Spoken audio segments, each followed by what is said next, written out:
Hello, lovely listeners, and welcome back. We are the Water Trio, an astrology podcast by three Aussie astrologers. I'm here with my dear friends and colleagues, Cassandra Tyndall and Kelly Surtees, and we're bringing you the astrology of the week starting Monday, the 12th of August. So, how are you gals? What's happening in your worlds? Oh, look, it's all happening, isn't it? Now that Jupiter's direct and the Leo, dance has begun. There is definitely a more uplifting feeling, although, we're still getting settled in our new life. How are things Actually, for both? a few listeners have asked about the cats, talking about Leo. Yeah. How are the cats settled in? The cats are doing really well, actually. One of our cats settled in really quickly, and so she has been, patrolling the perimeter, as my dad would say, where they kind of scoping out, and she's on the balcony every day, and we've discovered there's another cat that lives in the building, so she's always got eyes on her. So she's really settled. That's my little girl, Venus. And then Merlin, my other girl, she's more shy. So she's only just starting, we make them all these cubby holes because we still have no furniture. So we make them all little cubby holes that they can curl up in. And Merlin has spent a lot of time in the cubby holes, but just in the last couple of days, she's starting to come out and explore, which is always a good sign. So yeah, the cats are doing really well. And thank you all so much for your love and support and tips on them. I'm kind of waiting for our stuff to arrive so I can post them photos, but I feel like that could take who knows how long, so I might just have to post photos anyway. But how are you both going? Cass, how are you? I love your new room, Yeah. new look. Thank you. Yes, I had this kind of crazy nesting organization moment during the recent balsamic moon in Cancer. So I did the unthinkable as an astrologer, and I bought a whole new IT setup as well during Mercury retrograde. So that was pretty smooth, all things considered. It just took a lot longer than it probably should have, all of the details, but really happy with my new little rig and my office renovation. So yeah, I was really excited to do that, and I've just been so busy. So many things are in the pipeline right now. So I just really wanted to feel really solid and stable and comfortable. And it's just very nice to kind of breathe a breath of fresh air into your space. And I was feeling like it really needed to be finished because I hadn't really done that yet. So yeah, thank you for noticing my IKEA setup. Yeah. Honestly, IKEA has some really good stuff these days. We have been to IKEA many times since moving, and I'm learning to decode IKEA in, Belgium. But they do have, I feel like the quality has improved, or they've just got better designers maybe, and it's great. Yeah. Because it looks fantastic, Cass. I'm so happy with it. This is actually a Facebook Marketplace special. Oh my goodness! It was funny. I wanted to redo my office way back at the start of the year, and I just kind of didn't get, the right setup that I wanted. And this came online for $100. I look up the woman. I was like, my God, she's just around the corner from me. And I'm like, this thing better be available. So I messaged her straight away, and then she didn't get back to me. And I was like, oh, is this going to happen? But anyway, it happened. So this is all during the Mercury retrograde. And so as soon as Mercury went back into Cancer, it was like, right, I'm prepared to spend money, but it has to be a bargain. So, love it. Yeah, I got the whole thing with the drawers and all that jazz for $100. So go Facebook Marketplace Nice. when you don't need things that are, this is brand new quality. So yeah, I was You happy can with get that. some great deals like Facebook Marketplace. It was a very clever thing that Facebook did, to be honest with you. Basically made sort of an eBay Kijiji in Facebook, and yeah, it's fantastic. Replaced Craigslist, replaced Gumtree. It's Yeah. Totally. Yeah. So Yeah, I had a little bit of a Libra moon moment. Nice. We always love a Libra moon moment. Yes. Talking about what's up this week? What are we delving into? Who's up first with the astro? Is it me? I'm not really sure what Cass and I are talking about. Let's start with you, Leash, because that's probably one of the big events of this week. You're going to talk about the full moon in Aquarius. Yeah, so that's happening Thursday here in Australia. Oh, I haven't written the time down in my calendar. I think it's Thursday in Canada and the States too. Okay, so it must be Thursday evening here. We'll put the time up in the show notes. But yeah, I mean, you know, this is the full moon in Aquarius. So this is, in a way, it's bringing the other side to all the Leo. It's bringing us back, you know, from the focus on self, the focus on who we are, the focus on where we're going, and all the passionate creative juice that Leo's been giving us. And it's kind of like saying, okay, let's take a cool, calm, collected look at everything. Let's check in on ourselves. You know, I always love Aquarius in that it's ruled by Saturn. And one of the big things I find with that, you know, a lot of people are like, how does Aquarius relate to Saturn? You know, Saturn's about boundaries. And I'm like, yeah, totally. Because Aquarius are the boundary riders. They're the ones that are always on the edge of the boundary. Sometimes they cross over it and sometimes they don't. So this could be potentially where, you know, the juice that you've been using from the Leo and Sagittarius energy this week, last week, I'm saying this week because it's the when that we're recording. Yeah. You know, it's like, okay, let's take a cool, calm step back at it, look at where the possible boundaries are, where can we fudge those edges, and where can we, you know, just check on what the future view of this. Let's take the long view of things. We've gotten into the excitement and the exuberance and starting things up. So let's have a look at, okay, where's the future projection for all of this? And, you know, as well, it's in opposition. So it's always about making decisions and making choices. So maybe it's about, well, some of the plans that I did come up with last week will work right now, and some of them I'm going to have to wait with and be a bit more patient with. And so it's kind of putting those plans on the shelf again, or you know, setting a timeline further down the track for that. So that's my sense of what this full moon's about. What about you girls? Cass? I knew you were going to say me first. I really like this full moon. I like the double whammy that we have with it in terms of Mercury also coming out of its shadow on the same day. So I really do think, I mean, we've got a full moon in Saturn's sign, bringing some clarity, bringing some illumination and awareness around clarity. Did you? Yes. Around something that may have been a little bit hidden or a little bit like, I think it's going to really draw out potential events that got stirred up around the eclipse. Oh, I like that. Yeah, that's just my little spidey senses there. But yeah, that's what I think. And of course, like with Mercury now fully out of the retrograde zone, it is like, boom, I'm giving voice to whatever was not able to be voiced before, or perhaps, you know, just seeing things with, you know, again, a level of clarity. Thanks for the graffiti, Cal. Yeah. On a double level, like it's clarity plus, it's crystal clear. There is no escaping what gets, you know, thrown at you. And I don't like saying this because I know how it can potentially roll in my own life right now. Yeah. But it's definitely going to bring things like it or not, this is the reality. Yeah. And I think that I really feel like I'm the doomsday like sayer on this podcast sometimes. Far out. You've taken Alicia's role from last week. Oh, when it comes to Jupiter, I'm not going to like, you know, to doomsday. But I mean, there is more of a Saturn feeling to this week as well. Like we've got a full moon in one of Saturn's two signs. The moon's going to be moving through Capricorn and Aquarius for a good part of the week. So this week, definitely, I think the points both of you are making are just so eloquent and spot on. It is about back to reality. There's a grounded component, but with the full moon in Aquarius, it is about that kind of crystal clear. You've just got to see things the way they are. You don't have to like it. Aquarius is not wanting to get swamped in feelings. It's like, that's just kind of what it is. And let's talk about it in, when I say detached, I don't mean in a negative way. I mean objectively. Let's talk about it based on the facts, or let's be rational, let's be logical.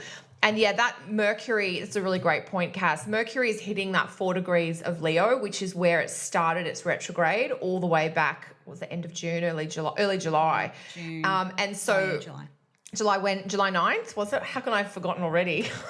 Oh, because so much happens. Because it was like real life, one small voice in a wilderness of crazy. Yeah, July 7th and 8th. And so that sort of delay or that sense of I'm going around in circles, things do start to get straightened out. And I think it's the tagline we've come up here with, clarity. 2 different signatures astrologically are both speaking to that concept this week. And I do like what you're saying, Leash, like the full moon in Aquarius, it is a bit of a chance to think about the collective, to think about the community, to not be so focused on yourself. Being focused on ourselves is not a bad thing, but there are times when our attention is drawn onto communities or organizations, and the full moon in Aquarius is that. I always think about birds with Aquarius. So one of the main constellations that's connected to the sign of Aquarius is Aquila the eagle. But I always just think about birds of a feather flock together. That's sort of my Aquarius tagline. And so that idea of finding your tribe or, flocking together with people that are like you, especially people that are like you in the ways that you might be different from social or cultural norms, if you like. Because Aquarius really wants you to be clearly in your own lane, wants you to celebrate who you are, to not conform for the sake of conforming. It is that Saturn rulership of these are just my thoughts. It might not be like everyone else's, but that's the zone that I'm in.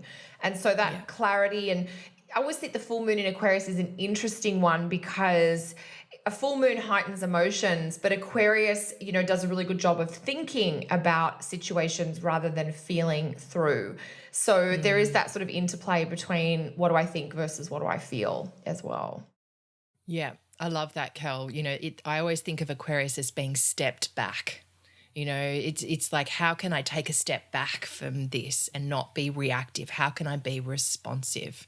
And I think as well, from what you were saying, Cass, with Mercury, that station point is actually the last eclipse point that happened in August. That full moon eclipse in Aquarius that happened in August was at 4 degrees. So it may also be picking up on, because you'll have Mercury there at that same time, it may be picking up on whatever was going on around the eclipse at that time, which I think was, when was that? That was on the 27th of August last year. So, thinking back in time, any of the themes, anything that might have been coming up in you, because as the individual, both Leo and Aquarius are about the individual, but one's about, well, how can I be the most individual that I am, Leo, and shine that out? And the other one's like, well, how do I create and carve my individual space within a community, and what does it mean to belong or not to belong? What is that kind of back and forth there? So, you'll have the voice to express yourself, but within a communal setting or within a bigger setting or a group setting is the possibility there. Yeah, lovely, lovely. So that's the full moon this week. Lots to, I mean, we could talk about that the whole show, but I know we have a couple of other things we want to get onto. Cass, do you know what those other things are? Are we just winging it a bit? What did you girls decide on? the mutables of Let's the leave it up to the mutables. Yeah. The cardinal's like, right, this is what I'm talking about. That's done. Done. We can share. Yeah, exactly. I think we got stuck in our Antisha moons. What do you want to do? I don't know. What do you want to do? Are your moons Antisha? Yes, they are. Aww, Exactly. That's nice. Yeah. That explains a lot. Thick as thieves. It was so funny on WhatsApp recently, like a while back. Kelly goes, "Oh, I've just realised our moods are Antisha." I'm like, "Yeah, we discovered that back in 2005." So that's my wonderful memory skills working there, where we discovered it. We probably had 100 conversations about it. I completely forgot. And then I had the joy of rediscovering it 15 years later. It's like the Cancerian remembers these things. Exactly. Okay. Yes, Cass, go to you. Well, I mean, I'm going to do the Mars in Virgo. I mean, I do want to talk about Uranus, but I'm going to do the Mars in Virgo because you probably already know I have a bit of a secret thing for Aries. I also have a secret thing for Mars in Virgo. I really do like the way it functions. So when you look at like the essential dignities, it's like Mars in Virgo, poo-poo, but hey, it does have some triplicity rulership. And I think what I love about the people that I know in my life who have Mars in Virgo is that their ability to be strategic, the attention to detail, that perfection, like they have this ability to do something and do it really well. And I mean, that's what I enjoy about the energy of Mars in Virgo. It's still like mutable, it's flexible, it can go with the flow to a certain point, but it also really likes to, really fine tune things, and it can be like super, super productive.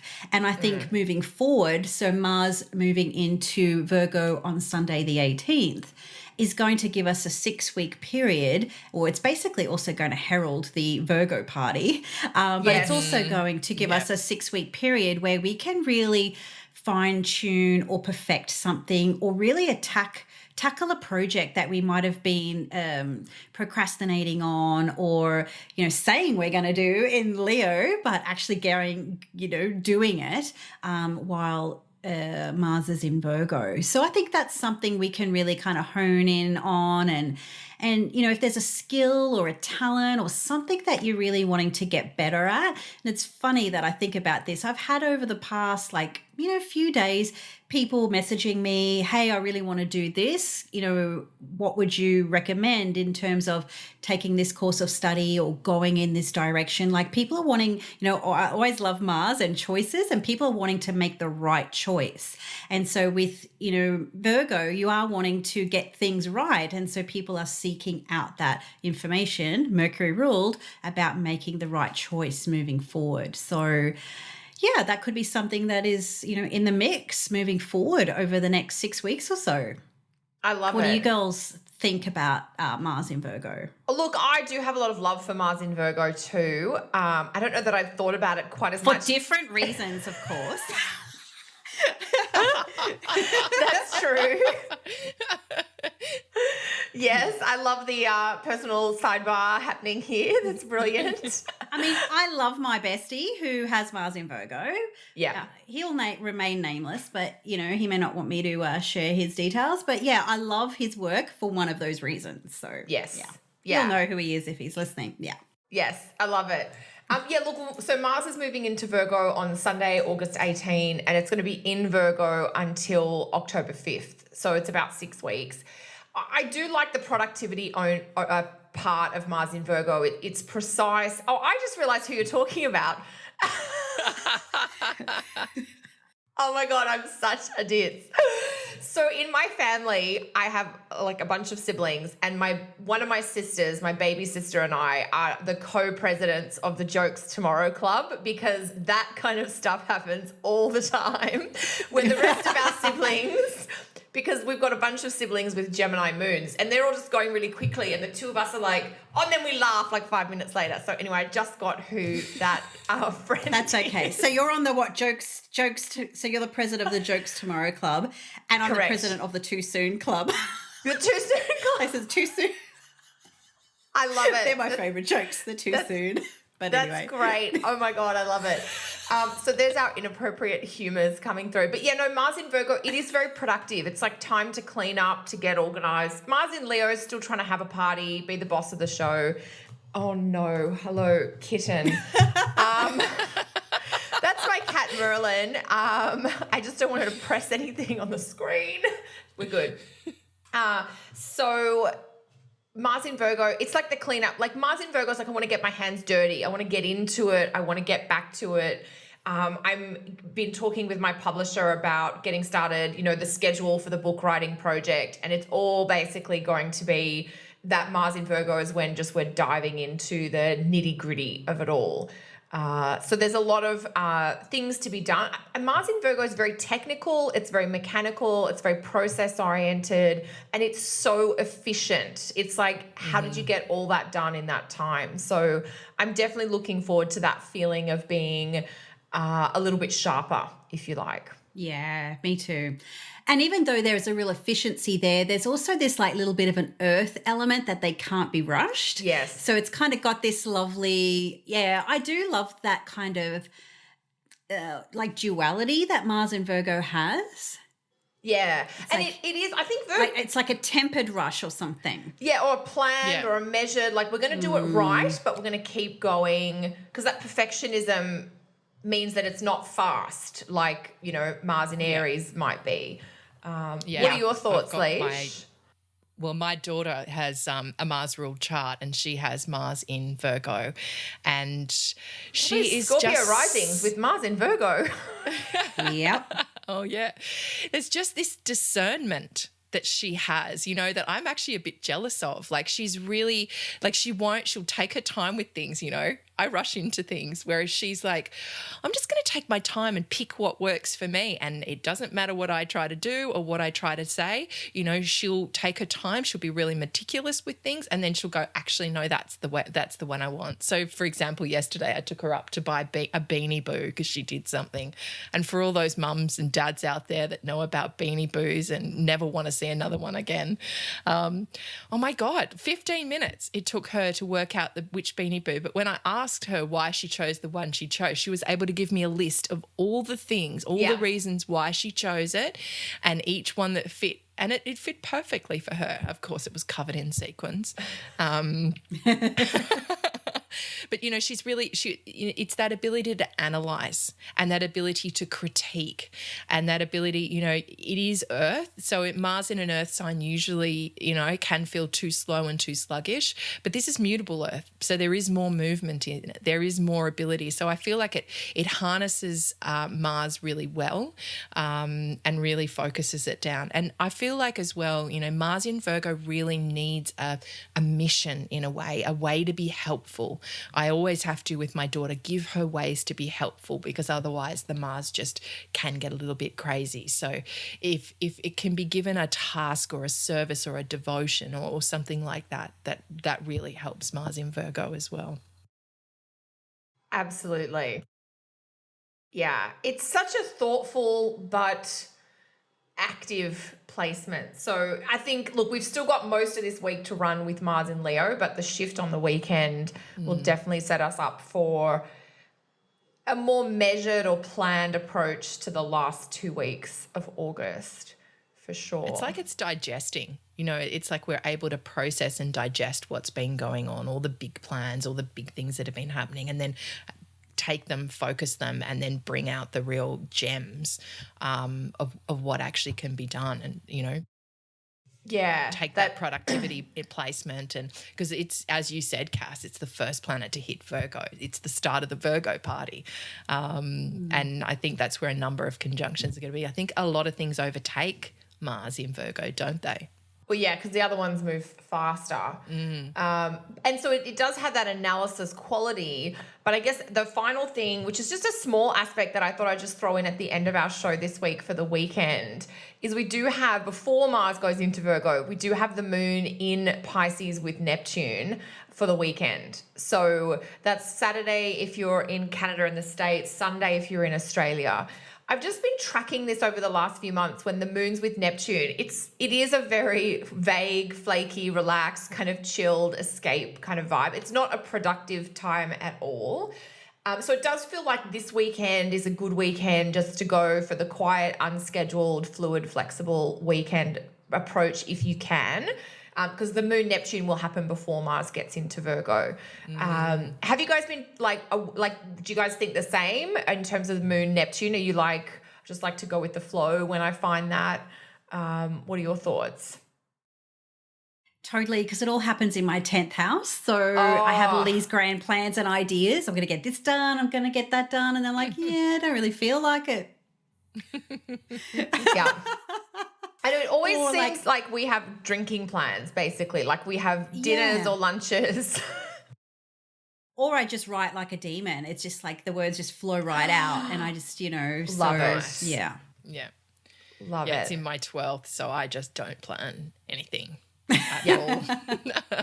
It's literally just hanging with the kids, which is this weekend won't be happening because we have a really busy packed weekend, but I can see that it'll be like, oh, well, things shift, things change. We'll just be hanging out and going with it.